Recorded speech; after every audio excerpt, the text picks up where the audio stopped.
Hello guys, आज हम class 10th SST में सेकंड चैप्टर में मुग़ल एम्पायर जो है उसमें अकबर पढ़ेंगे। क्योंकि जो बाबर और हुमायूं है, बाबर हमारे सिलेबस से डिलीट हो चुका है और हुमायूं का जो छोटा सा पार्ट है वो हम पढ़ चुके हैं। नेक्स्ट सेशन में हम वीडियो में अपलोड कर दिया जाएगा। अभी हम अकबर स्टार्ट करेंगे। अकबर अकबर का time period 1556 CE to 1605 CE। Akbar was born in 1542 CE in Amarkot fort Sindh जो कि पाकिस्तान में है। At the age of 13 Bahram Khan built a throne of bricks in Kalanaur and coronated him on 14 February 1556 CE. Bahram Khan became his guardian. The second battle of Panipat took place between Afghan commander Hemu and Mughal representative Bahram Khan on 5th November 1556 CE. Due to being hurt by an arrow in his neck, Hemu fainted and Afghan lost the battle.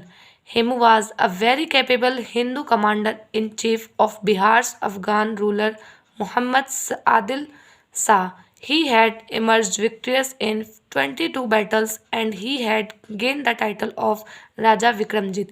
यानी कि कह रहे हैं कि अकबर का जो born यानी कि जन्म हुआ था 1542 अमरकोट जो कि पाकिस्तान में सिंध में वहाँ हुआ था। जब वो अकबर की एज 13 यानी कि 13 साल की थी तो बहरम खान ने ईंटों का एक सिंहासन बनाकर कालानूर में उसका राज्याभिषेक 14 फरवरी 1556 को किया। बहरम खान एज उसका गार्जियंस था तो उसने पानीपत की सेकंड लड़ाई में हेमू जो अफगान कमांडर था उसके साथ पानीपत की सेकंड लड़ाई में पार्टिसिपेट किया 5 नवंबर 1556 को। यानी कि जो हेमू था वो अफगान कमांडर था, उसकी नेक यानी कि नेक में एरो लग गया था जिस वजह से वो घायल हो गया था और अफगान लॉस्ट द बैटल यानी अफगान की सेना थी जो बैटल हार गई। Hemu was a very capable Hindu commander. Hemu जो था वो बिहार के जो अफगान रूलर मोहम्मद आदिल शाह था उसका एक चीफ कमांडर था और जो आदिल शाह था उन्होंने कभी कोई बैटल हारी नहीं थी यानी कि 22 बैटल्स में उन्होंने विक्ट्रीज हासिल की थी।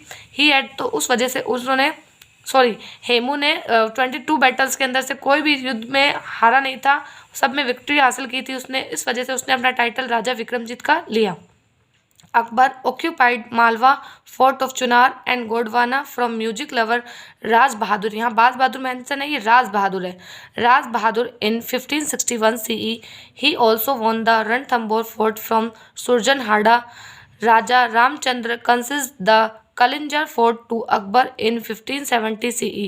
Both Marwar and Bikaner handed over their fort to Akbar and Akbar also grabbed Gujarat from Muzaffar Shah and Bengal region from Dawood Khan. यानी अकबर ने मालवा और चुनार का जो किला था, गोडवाना का किला था, ये सब राज बहादुर जो म्यूजिक लवर यानी कि जो संगीत का प्रेमी था राज बहादुर उससे ऑक्यूपाइड कर लिया था यानी कब्जा कर लिया था। ही ऑल्सो वॉन उसने रणथंबोर को भी सुरजनहाड़ा से जीत लिया था। And Raja Ramchandra concedes the Kalinjar fort to Akbar. Raja Ramchandra ने उसे कंसिड किया था एंड 1570 से बोथ मारवाड़ यानी कि मारवाड़ और बीकानेर दोनों ने अपने किले अकबर को हैंड ओवर कर दिए थे यानी दे दिए थे। Akbar also grabbed from Gujarat from Muzaffar Shah and Bengal region from Dawood Khan. The world famous battle of Haldi Ghati took place in 1576। यानी कि जो वर्ल्ड की जो फेमस बैटल है हल्दी घाटी यानी इसको हल्दी घाटी क्यों कहते हैं क्योंकि जहाँ पे ये जिस वैली के अंदर जिस घाटी के अंदर ये बैटल हुई थी वो जिसकी जो मिट्टी थी यानी कि उसकी जो सॉयल थी वो हल्के हल्दी कलर जैसी यानी कि हल्की येलो कलर की थी, इस वजह से उस बैटल को हल्दी घाटी कहा जाता है। Took place in 1576 CE in which Maharana Pratap Mewar fought against the Mughal army which was led jointly by मान सिंह एंड आसफ खान। यानी कि जो मुगलों की साइड से था वो मान सिंह और आसफ खान लीडरशिप कर रहे थे। And the Mughals remain unsuccessful in this battle. इस बैटल के अंदर मुगल हार गए थे, उनको सफलता नहीं मिलती, अनसक्सेसफुल रहे थे। Pratap did not accept the sovereignty of the Mughal यानी कि उसकी अधीनता, सोवेजनिटी यानी उसकी गुलामी यानी उसकी अधीनता स्वीकार नहीं की, एक्सेप्ट नहीं की। Just after the Mughal army return back, Mughal army वापस लौट आई, Pratap reoccupied his region, Pratap ने वापस अपने एरिया पे अधिकार कर लिया and granted his states to the lords led by Akbar. The Mughal army gain decisive victory on Kabul Mirza Hakim. Victory on Kabul यानी मिर्जा हाकिम। कश्मीर जो था वो यूसुफ और सिंध था जो मिर्जा जानी बेग के पास। उड़ीसा निसार खान, कंधार हुसैन मिर्जा और खालिद अली खान। Akbar renamed Khandesh as Dhandesh. अकबर ने जो खानदेश था उसका नाम धनदेश रख दिया। And the Mughal army confronted the fierce opposite of Chand Bibi and gain victory upon Ahmednagar in 1600 CE। The Mughal gained control upon Asirgarh also in 1601 CE. This was Akbar's last victory. ये जो थी विक्ट्री अकबर की लास्ट विक्ट्री थी। In 1564 CE, the Uzbeks revolted under the leadership of Malwa's governor Abdullah Khan. Akbar crushed both the revolts of Uzbeks, यानी कि Uzbek ने जो भी रिवोल्ट किए थे उन दोनों रिवोल्ट्स को अकबर ने क्रस्ट कर दिया था, कुचल दिया था। As he had crushed the Gujarat revolt in 1584 CE, Abdul Rahim was entitled as Khane Khana. सब अब्दुल रहीम को एक टाइटल मिला था खाने खाना, यानी कि उसको ऐसे भी कहते हैं अब्दुल रहीम खाने खाना।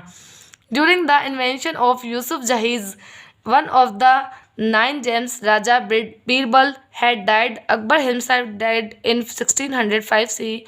After prolonged illness, he was buried at his tomb at Sikandra. His tomb is influenced by the Buddhist style of architecture.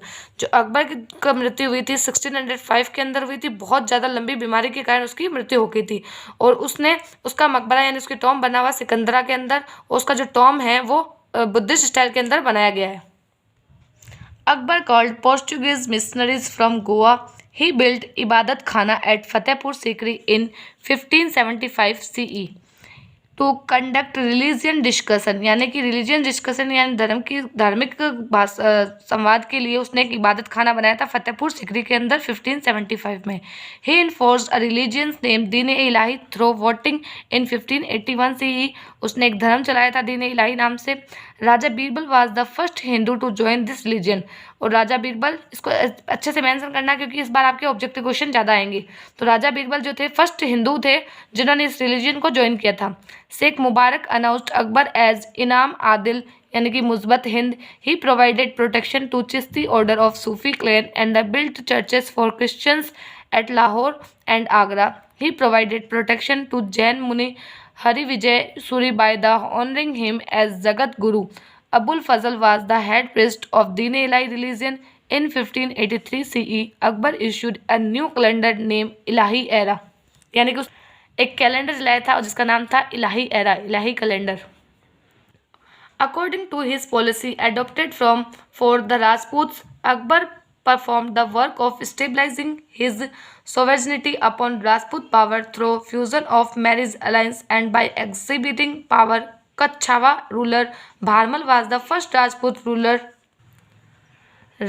ruler to enter into an alliance with Akbar. He appointed Bhagwan Das and the Raja Man Singh to high post in his court, यानी कि अपने court के अंदर उसने भगवान दास और राजा मान सिंह को बहुत ऊंची पोस्ट पे लगाया था। Mention royal dynasties of Dungarpur, Banswara and the Pratapgarh accepted the sovereignty of the Mughals but they remain independent। मतलब जो डूंगरपुर और बांसवाड़ा और जो प्रतापगढ़ उन्होंने उसको अधीनता स्वीकार तो कर ली बट वे remained independent. In 1564 CE Akbar abolished jizya tax completely, यानी कि उसने पूरी तरह से जजिया कर टैक्स हटा दिया। Fatehpur Sikri remain the royal capital from 1569 CE to 1584 CE। बुलंद दरवाजा built on the southern gate of Moscow was built to commemorate Akbar's victory over Gujarat, यानी अकबर के द्वारा चलाए गए सिक्के हैं और ये फतेहपुर सिकरी का आपको फोटो दिख रहा है। अभी इसके बाद हम नेक्स्ट टॉपिक स्टार्ट करेंगे जहांगीर। जहांगीर यानी कि अकबर का जो बेटा है वो जहांगीर है। जहांगीर का टाइम पीरियड है 1605 CE to 1627 CE। After the name of Sheikh Salim Chishti he was named Salim. Owning his military service, he had obtained 12,000 mansab. Salim had revolted against Akbar in 1599 CE. To crush the revolt, Akbar sent Abul Fazl in 1602 CE, but Jahangir got him assassinated in 1605 CE. Jahangir gained the title of Nuruddin Muhammad Jahangir Basha and occupied the Mughal throne at Agra Fort in 1605 CE। यानी कि जहांगीर का नाम जो शेख सलीम चिश्ती है उनकी नाम पे इसका नाम पहले सलीम रखा गया था और इन्होंने अपनी खुद की मिलिट्री सर्विस स्टार्ट की थी और इन्होंने उनको 12,000 मनसब, यानी कि जो मनसब का मतलब होता है इनके अंडर में इतने लोग काम करते थे, तो सबसे ज़्यादा मनसबदारी सलीम को मिलती थी अकबर के टाइम पीरियड में। सलीम हैड रिवोल्टेड, उसने अकबर के खिलाफ रिवोल्ट यानी युद्ध कर लिया था 1599 में, यानी कि बगावत स्टार्ट कर दी थी।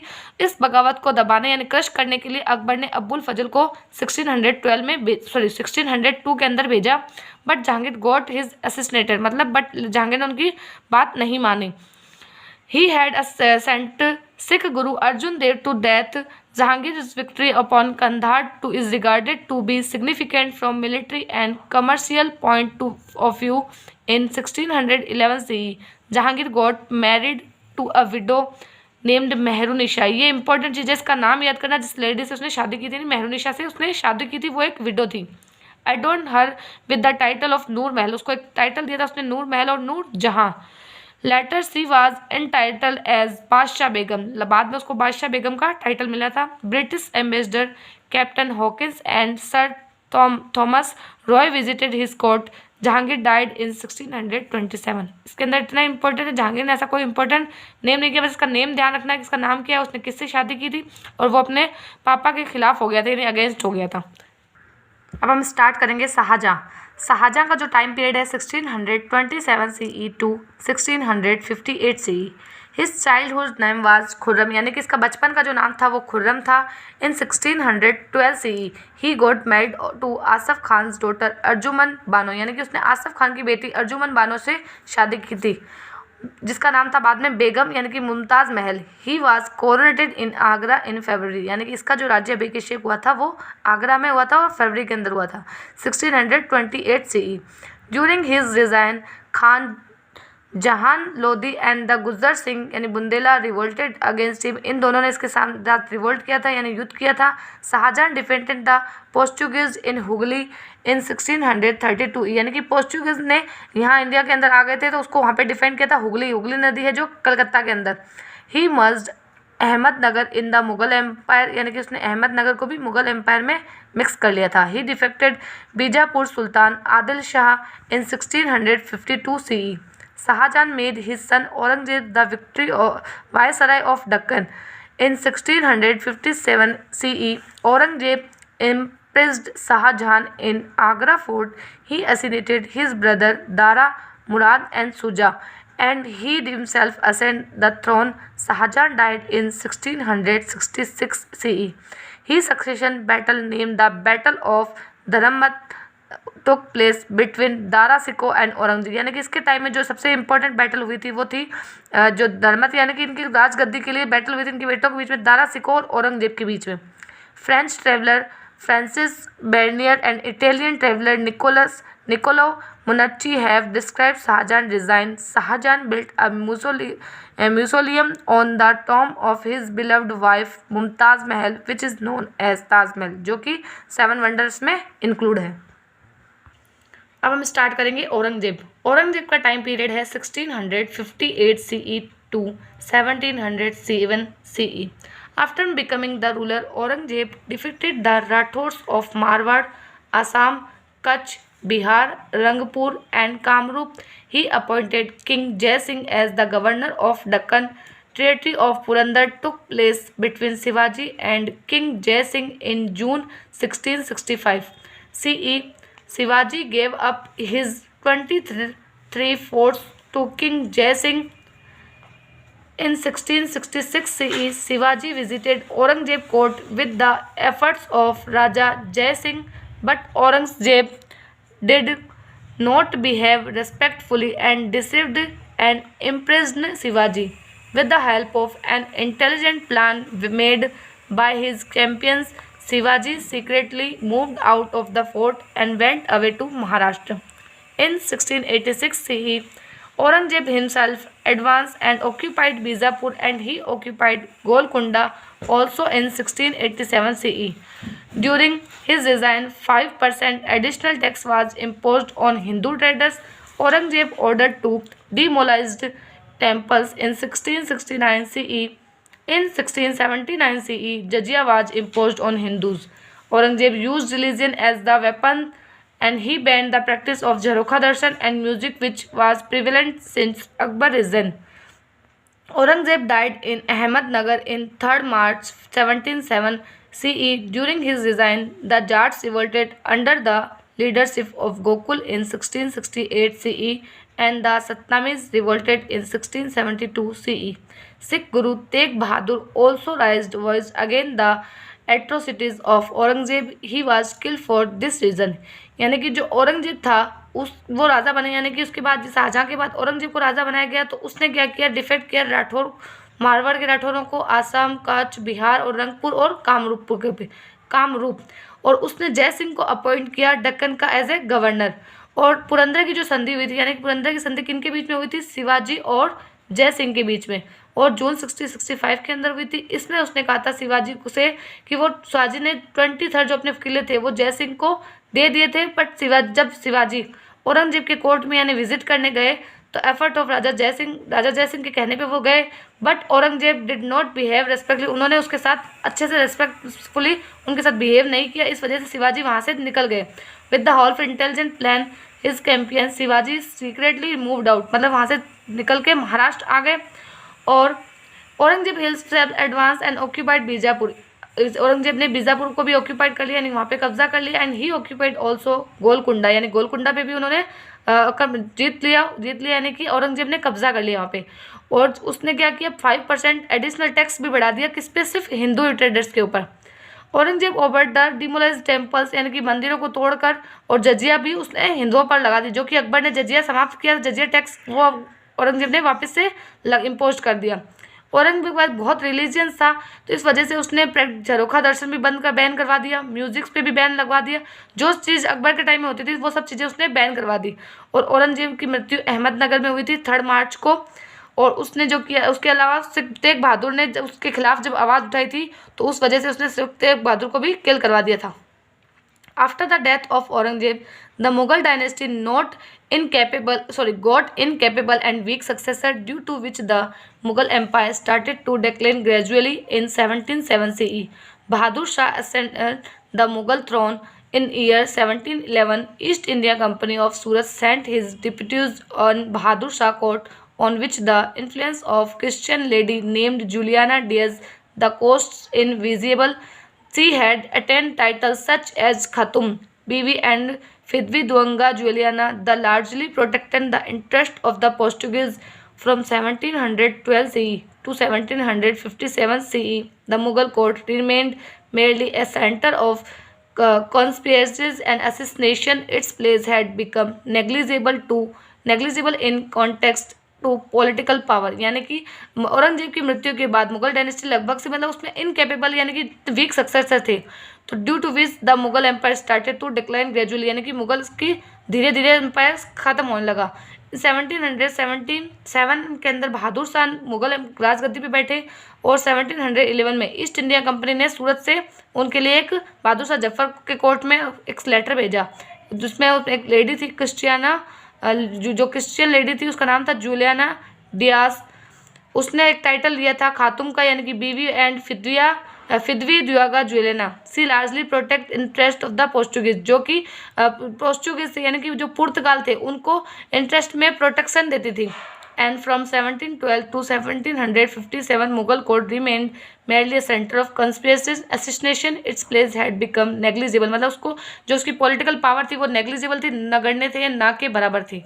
पीछे जाके administration during the Mughal period, यानी कि मुगल पीरियड के टाइम का एडमिनिस्ट्रेशन, यानी उनके टाइम में जो प्रशासन था उसके बारे में हम पढ़ेंगे. Mughal administration system was a fusion of Indian and foreign administration system. The emperor was the sovereign power. Wakil Mutalik yani Wazir was the second biggest officer after the emperor. He had named Sadr Mir Sama was the chief of finance department. Provincial administration was divided into subas, which were 15 in number during the reign of Akbar, and had increased to 21 during the reign of Aurangzeb. There was Subedar, Diwan, Sadrakazi, Provincial Bakshi, Kotwal, etc. were regarded as the officers in that period. District administration was in the hands of फौजदार, अमलगुजर यानी कि ware house keeper, बित्ती कुची यानी कि assistant, सिकदार यानी कि head of the Pargana, अमील यानी मुनासिफ, फौजदार यानी कि ट्रेजर, एंड द कनुनगो यानी कि officer of the patwaris. Emperor used to be the chief commander. Army was organized as per Mansabdari system. Mansabdari was divided into Jats and Savars. यानी कि जो मुगल का एडमिनिस्ट्रेशन सिस्टम था वो इंडियन और फॉरेन का मिला जुला यानी कि मिक्सिंग था। The emperor was the sovereign power, emperor के पास सारी पावर्स होती थी। वकील मुत्तलिक, जो वजीर होता था वो जो सेकंड बिगेस्ट ऑफिसर, यानी कि जो राजा के बाद जो सेकंड ऑफिसर होता था वो वजीर होता था। हेड नेम, जो हेड का नेम होता था, वो जो हेड होता था उनका, उसका नाम होता था सदर मीर ए समा, was the chief of finance department, यानी कि वित्तीय जो डिपार्टमेंट था, फाइनेंस डिपार्टमेंट, उसका चीफ होता था सदर मीर ए समा।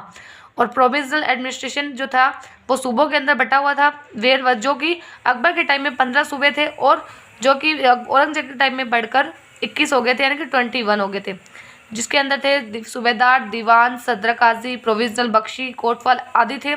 वर regarded as the officer in that period district administration, यानी कि जो डिस्ट्रिक्ट के लेवल पे जो एडमिनिस्ट्रेशन थे उसमें थे फौजदार, अमल गुजार, यानी कि जो वेयर हाउस, मैं इन सब के बारे में आपको बता चुकी हूँ, यानी कि बेटी कुची, असिस्टेंट, सिकदर यानी कि हैंड ऑफ, परगना, अमील यानी मुनासिफ, फौजदार यानी ट्रेजर यानी खजाना जो होता है उसके ट्रेजर का रखवाला, एंड कानून गो यानी कि ऑफिसर ऑफ पटवारीज एक्सेट्रा थे। और इसके अलावा एम्प्रेस जो थे वो चीफ कमांडर यूज करते थे। आर्मी वाज द ऑर्गेनाइज, जो आर्मी थी वो मनसबदारी सिस्टम पे आधारित थी, यानी मनसबदारी भी थी जो डिवाइडेड थी जाट्स एंड सवर्स के अंदर। आज अपना यहाँ पे अपना मुगल एम्पायर कंप्लीट होता है। इसमें मैंने आपको हुमायूं नहीं पढ़ाया, हुमायूं में आपको सूर एम्पायर के साथ वीडियो बनाकर अपलोड कर दिया जाएगा। उसके अलावा मुगल एम्पायर अपना खत्म हो चुका है। उसके बाद कल अपन स्टार्ट करेंगे जो कि हुमायूं और सूर एम्पायर जो बच चुका है, यानी कि उससे पहले वाले तुगलक वगैरह सब कंप्लीट पढ़ेंगे। बाय, मिलते हैं नेक्स्ट वीडियो के साथ। तो प्लीज़ मेरे चैनल को लाइक और सब्सक्राइब जरूर करें।